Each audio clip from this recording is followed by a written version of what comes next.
আসসালামু আলাইকুম। আগে মুরব্বী কথা শুনতাম, তারা হয়তো আগে যে সময় বিয়া দিয়ে দিত, যে তারা তুগাইতো দামান দিয়ে কিতা করে, দামান দিয়ে নামাজ পড়েনি, আমল করেনি, লেখাপড়া করছেনি, দামান দিয়ে চরিত্র কিতা, গাঞ্জা খায়নি, মদ খায়নি, সিগারেট খায়নি, এগুলো তুকাইছে আগে আগে চরিত্র তুকাইছে। এখনকার মানুষের তুকায় জানো নি কিতা দামান দিয়ে কিতা করে। যদি আল্লাহ দিলা শুনু অন্দরই যায় ফুরি হতগু বা বাই বাতি দেও বইন, তাইলে কিন্তু আর উপায় নেই, ইরু জামাই বিয়া দেওয়া লাগবো।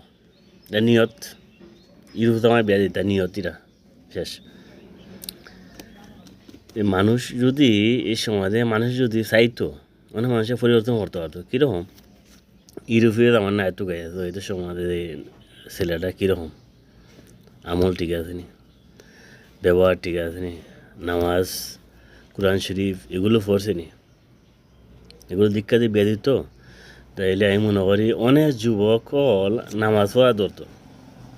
কারণ নামাজ না পড়লে দেন সন্ধ্যা বেরোতো না, অনেক যুবক আমল আইতো। অনেক ইতার নাই গতিকিতে এর লাগে যে বাংলাদেশে কিন্তু যাওয়ার ডায়ের যাওয়ার কোনো পদ্ধতি নেই। লিবিয়াও যাওয়া লাগে, গ্রিস, ইটালি, এছাড়া তো উপায় নেই। কারণ বালা পরিবারে দিতে পারতো না, ভালো পরিবার উঠতে পারতো না, বিয়ে আনতে পারতো না। আত্মীয় করতে হইলে ইউরোপ জামাই বা ইউরোপে বাই বা ইউরোপ টাকাও লাগবে মাসলি। তা আমরা এখন ডায়া দিতাম পারি না, এর লাগে আমরা দলাল দিরা লিবিয়া মুখা যাই। আর যদি অ্যাক্সিডেন্ট দিতে তো দলালের দোষ আছে, ঠিক আছে, তারপর দলালের দোষ দিই না। এখানে এটা তোমার জুড়ে নেন না,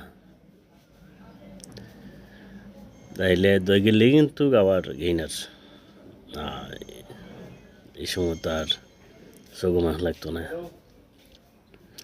ইউরোপে জামাই লাগিয়ে তো পাগল মানুষ।